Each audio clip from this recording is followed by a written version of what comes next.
বর্তমানে আমাদের কাছে অনেক কোয়ারি আসছে যে ফেসবুকে লগ ইন করলেই ফেসবুক আইডি দিতে চাচ্ছে এবং আইডি আপলোড করে দেওয়ার পরও আমাদের ফেসবুক লগ ইন হচ্ছে না বা আমাদের ফেসবুক ডিসেবল হয়ে যাচ্ছে। তো এই প্রবলেমটা মূলত বাংলাদেশে সবচেয়ে বেশি হচ্ছে এই মুহূর্তে। তো যেখান থেকেই হোক না কেন, বাংলাদেশ বা ইন্ডিয়া, ফেসবুক গাইডলাইন অনুযায়ী আপনার কাছে ফেসবুক হচ্ছে আইডি নিতেই পারে যদি আপনি কোনো ইললিগাল অ্যাক্টিভিটি করেন বা ফেসবুক কমিউনিটির গাইডলাইনের বাইরে বা টার্মস অ্যান্ড কন্ডিশনের বাইরে যদি কোনো অ্যাক্টিভিটি করেন।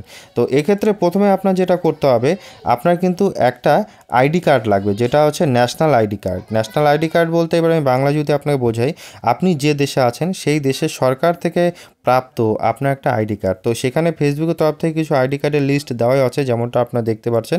এইসব আইডি কার্ডের মধ্যে হলে খুবই ভালো।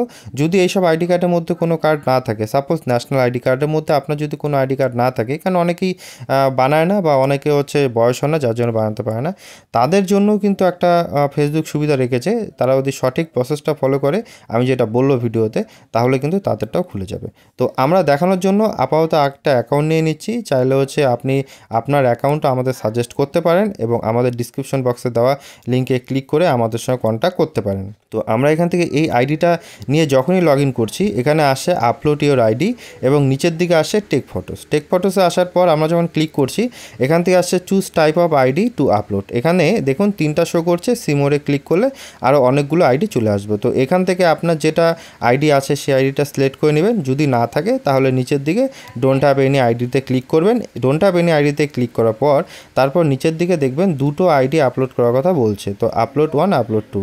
এখান থেকে আপনি আপনার যদি ন্যাশনাল আইডি কার্ড বা গভর্নমেন্ট প্রাপ্ত কোনো আইডি কার্ড না থাকে তাহলে আপলোড করবেন। এখানে আপলোড করার একটা সিস্টেম আছে, শুধু আপলোড করলেই হবে না, আপনার ফটোটা প্রপারলি তুলতে হবে। আপনি স্ক্রিনে যেমনটা দেখতে পাচ্ছেন এইরকমভাবে প্রপারলি ছবিটা তুলতে হবে এবং এডিট করতে হবে। যদি কোথাও ব্লার থাকে বা আপনার এমবি কম থাকে ফটোতে, তাহলে সেই ফটো আপনি দিবেন না। যদি দিয়ে দেন তাহলে কিন্তু রিজেক্ট হয়ে যাবে। তো এইসব বিষয় আপনার মাথায় রেখে করতে হবে। তো এই সম্পর্কিত আমি আরও ভিডিও বানিয়ে রেখেছি। এবার সবার ফেসবুকের আলাদা আলাদা প্রবলেম হয় এবং আলাদা আলাদা সলিউশন দিতে হয়। তো আমি যে প্রোফাইলটা পেয়েছি সেই প্রোফাইলের ভিত্তিতেই আমি একটা জেনারেল সলিউশন দিলাম। আপনার যদি সেই সমস্যা ঠিক না হয়, আপনি আমাদের কমেন্ট করুন, আমরা আপনাকে স্পেশালি সাহায্য করব। ধন্যবাদ।